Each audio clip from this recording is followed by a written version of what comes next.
全球冰封第71天，西山基地首领 CPU 张毅不成反被气得怒火中烧，通知林峰，我不管他用什么手段，需要付出多大的代价，一定要把那个庇护所给我拿下来。张毅本人生死不论。得到领袖的命令之后，林峰的脸上露出如释重负的笑容。说实话，他真的很担心张毅同意和谈，那样的话，张毅进入西山基地，地位绝对在林峰之上，林峰只能够忍受着失败者的身份，还无法为死去的兄弟们报仇。是我保证会把那个庇护所给拿下来。林峰这一回倒是学聪明了，没有给出时间的期限，他在张毅身上吃过的苦头够多了，不希望再一次被打脸。当天夜里，林峰把自己最信任的几个人喊到了自己的房间，一起商量对付张毅的对策。经过前面的苦战，他们已经充分意识到这是一个极其难以对付的对手，所以他们必须全力以赴，甚至无所不用其极。经过整整一夜的讨论，他们重新制定出了一套计划。时间来到第二天，林峰把徐东堂喊了过来，让他把整个徐家镇每一家每一户的每一个人都喊过来，每一个人都必须到达，他有十分重要的事情要让众人去做。徐东堂心中好奇，却也不敢多问，只能够安排徐家镇几个村子的村长去挨家挨户的通知。1个小时之后，整个徐家镇还活着的1000多口人全都聚集到了镇中央的雪地广场。他们来到这里之后，就发现现场的气氛有些严肃，数十名身着白色作战服的士兵手持步枪，在周围认真戒备。他们板着脸，没有一丝笑容，看村民们的表情像是在看一群囚犯。原来他们戒备的不是有敌人来进攻，而是戒备这些村民不服从命令。他们要干什么？我怎么觉得有些恐怖？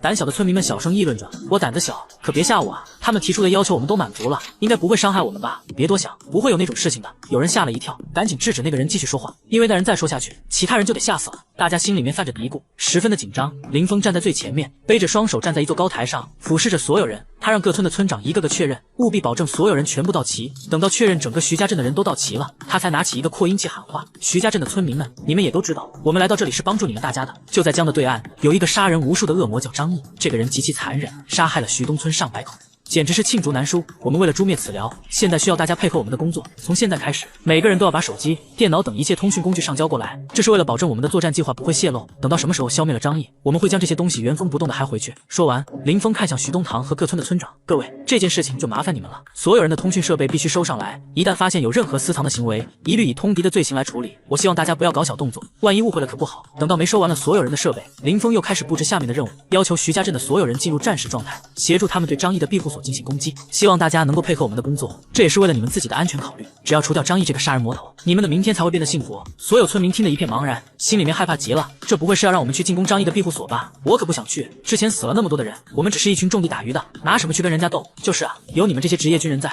为什么让我们去打仗？村民们此时心中非常不乐意，提出了意见。林峰安抚众人道：不需要你们去冲锋陷阵，只不过需要你们帮忙从事一些工程类的工作。放心好了，跟张毅直接对抗的事情有我们在。他用力拍了拍自己的胸膛，相信我们，保护人民的生命是军人的天职。徐东堂为代表的各村负责人也纷纷开口为林峰帮腔。村民们心里面或多或少有些不满，可谁也不愿意当出头鸟站出来反对。这件事情就算是这么定下来了，事实上他们的想法根本不重要，林峰只是通知他们一声，让他们配合工作罢了。他们答应也得答应，不答应也得答应。徐胖子心中非常不安，他一来担心自己的卧底身份暴露，二来觉得张毅说过的话快要应验了。一开始西山基地的特战队来到徐家镇，只是让他们提供食物，后来演变成大批部队常驻，需要住所和食物，以及向他们提供张毅的信息，这就让徐家镇的村民们陷入了危险之中。直到现在，他们又开始要求徐家镇的村民加入对张毅庇护所的进攻。按照张毅的性格，只要他能够度过这一关，将来肯定会对徐家镇的所有人进行清算。西山基地那边，徐胖子也拿捏不准，他们将来是否会对徐家镇进行更过分的行动。林峰的身后，梁月站在郑雪荣和史大勇的旁边，心里面有些庆幸自己准备了2部手机，万一他被要求上交手机的话，就可以完美的避过搜查。不过林峰目前并没有对他产生怀疑，一来梁月强大的实力得到了整个特战队的认可，二来林峰想不到梁月有背叛西山基地的理由。梁月在西山基地享受的可是第2生命舱的待遇，按照林峰的脑回路，无法想象有人可以为了拯救一些不相干的人，放弃优渥的生活。梁月看着林峰，心中产生了一丝警惕，因为林峰此次行动没有丝毫预兆，并没有提前告知他，这到底是对他产生了怀疑，还是要有什么过于隐秘的行动？他不好判断。梁月心中思索了一番之后，决定向林峰开口询问，毕竟作为特战队的一员，他询问一下作战计划并不过分。林队，这一次搞这么大的阵仗，我们是不是有什么大行动了？林峰看了一眼梁月，淡淡一笑道：上面已经下达了死命令，必须要把张毅的那座庇护所给拿下来，所以现在我们必须调动一切可以调动的力量。为了不让梁月觉得自己被孤立，林峰说道：这个计划也是昨天晚上我临时想到的，因为时间紧急就没有通知你。梁月一脸淡然的说道：没有关系，你是大队长，你拿主意就好。林峰让手下的士兵过去分配任务，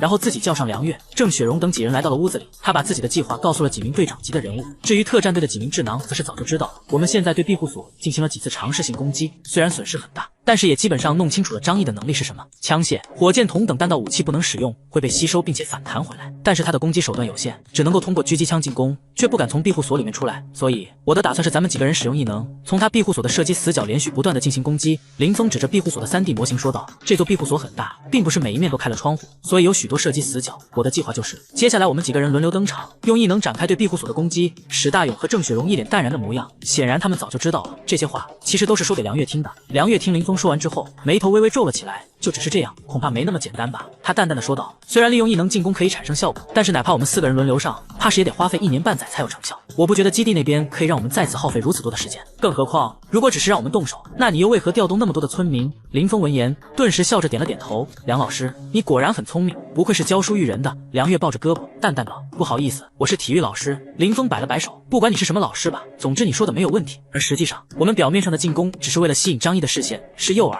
他的手指向了3D 模型的下面，位于地平面以下泥土的位置。我们真正的进攻方式是从地下进行爆破。林峰的脸上闪过一抹决然的神色。事实证明，对付这种坚固的攻势，还是 TNT 最有效果。梁月瞬间明白了林峰的整个计划，他的身体一阵冰凉，背后都冒起了一层白毛汗。你是要让徐家镇的村民们去死，从地下爆破？这种手段他们之前商量过，但是普遍的看法是缺少现代化挖掘机械的状况下极其难以做到这一点。毕竟庇护所周围都已经被数次爆破炸得干干净净，那附近的视野太过开阔，即便是挖地道，也必须从更加遥远的地方下手。挖掘地道的距离最少也要达到1500米往上，在如此寒冷的天气之中，让村民们从事高强度的地下挖掘作业，一定会导致大批的村民冻死、累死。林峰冷冰冰地说道：“我这都是在为他们着想。在这之前，张毅已经屠杀了他们上百人，而一旦我们离开这片土地，他们面对张毅的时候将毫无还手之力。一部分人的牺牲是必要的，为了最后的胜利，我们是军人，军人第一条纪律就是服从命令。既然领袖要求我不惜一切代价拿下张毅的庇护所，我就会不遗余力地去完成。”梁月气得握紧了拳头，身体都在颤抖。不惜一切代价，可你牺牲的是别人的代价。虽然他知道西山基地是个什么地方，可是没想到这些士兵也能如此残忍。我不是士兵，我做不到。自从你加入特战队以后，你就已经是了。林峰冷冷地盯着梁月，锐利的目光像是2把刀子。除非你有更好的办法可以攻破庇护所，否则的话就执行命令吧。梁月呼吸一滞，他能有什么办法？现在的他已经和张毅达成同盟，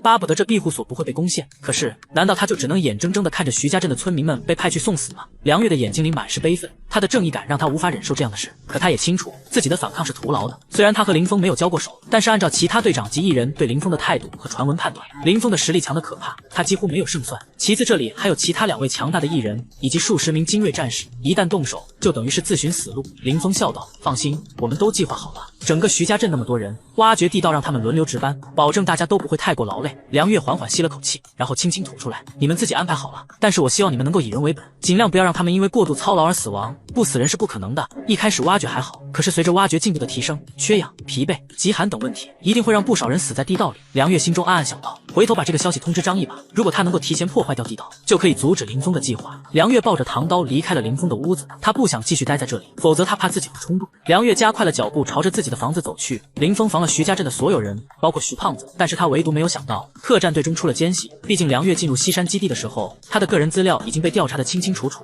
他和张毅没有任何的接触，而天落上没有记录。可就是这个疏忽，让他苦思冥想的作战方案不到1天就被泄露了出去。梁月回到房间之后，马上就给张毅传递了这个情报。张毅收到梁月的消息以后，心中也是微微一惊。从地下爆破吗？还真别说，这个方法他自己有想到过，不过那个施工进度将会相当漫长，而且以地底工事的坚固程度，需要的炸药量也极其庞大，因此需要防范，但是在短期内却不用特别考虑，毕竟这种方法很轻松就可以破解，炸毁地道就能搞定了。原始方式施工的话，如果提前有防备，搞个探测器就可以侦查到地下的动静。张毅对梁月说道：“我知道了，多谢你的提醒，我会注意的。”林峰主打的是一手偷袭，但是一旦情报泄露，那么这个计划将会变得杀伤力不大，侮辱性极强，对他们自己的侮辱。梁月突然问道：“那你接下来准备怎么做？”张毅不以为然地笑了笑：“他们这么喜欢白费功夫，那让他们好好干就是了。现在外面天寒地冻的，由于已经进入隆冬，实际上是全年最寒冷的季节，他们选择在这个时候破土动工，肯定要死不少人。别说徐家镇的那些村民了，哪怕是西山基地训练有素的战士也顶不住。喜欢干活你们就好好干，我还巴不得你们自己累死呢。”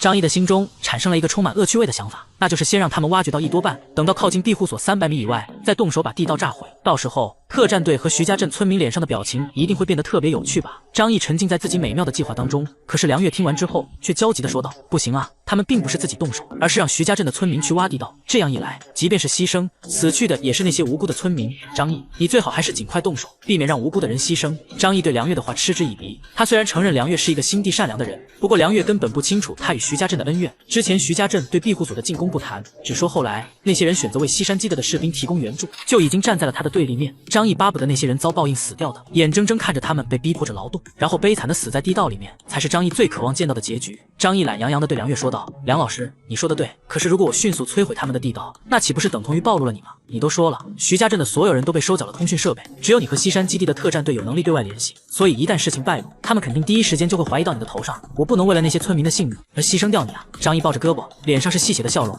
要不然这样吧，我给你一个建议，你去找他们的林峰大队长好好谈谈，请求他放弃这个计划，或者你跟他打一架，逼他答应你的意见。这样的话稍微还现实一些，起码失败了他也不会杀掉你，总比被发现是奸细强吧？你说是不是？张毅的一番话语对的梁月哑口无言，他只是想到了要拯救那些无辜的村民，可却忘记了事情一旦暴露，他自己将会立刻身处险境。如果只有他一个人，大可以一走了之，凭他的能力，想要在末世当中活下去还是有很大可能的。可是那样一来，留在西山基地的那群学生就必死无疑了。西山基地会如何对待叛徒，用脚趾头都能想到。难道真的就只能眼睁睁看着他们死吗？梁月的语气充满了不忍，而张毅却只是无比平静的回答：“让他们去送死的人是西山基地的人，又不是你，你用不着自责。”张毅的安慰让梁月心中的负罪感减轻了不少。他当然不可能为了徐家镇的村民去牺牲自己和学生，只能够希望他们不会死伤太严重吧。梁月无奈地叹了口气。张毅本来还想问一问徐胖子的情况，可是仔细一想，这条线暂时还是不要联络了。反正有梁月这个卧底在，他一样能够随时把握西山基地士兵们的动向。对了，问你一个问题，你在徐家镇的房子是哪一间？张毅改变了问题。梁月有些莫名其妙，下意识地看向远处，从这个方向是无法看到几千米外的云雀庄园101别墅的。你问这个问题做什么？难不成你还想要过来找我？谁知道呢？不过有机会的话，我倒是需要你帮我做一件事情。张毅神秘一笑，是关系到你和你的学生们能不能逃出来的关键。梁月以徐胖子那座华丽的二次元城堡为参照，把自己住的房间告诉了他。很好，我知道了。梁月忍不住问道：“你到底想要做什么？”张毅神神秘秘地说道：“到时候你自然就会知道了。放心，我总不可能贪图你的美色，冒着生命危险跑过去夜袭。”梁月翻了个白眼，都这种时候了，他竟然还有心思开带颜色的玩笑。你如果有胆子过来的话，我就算陪你一回又能怎么样呢？他挑衅地说道。好好好，你给我等着。张毅毫不客气地回答，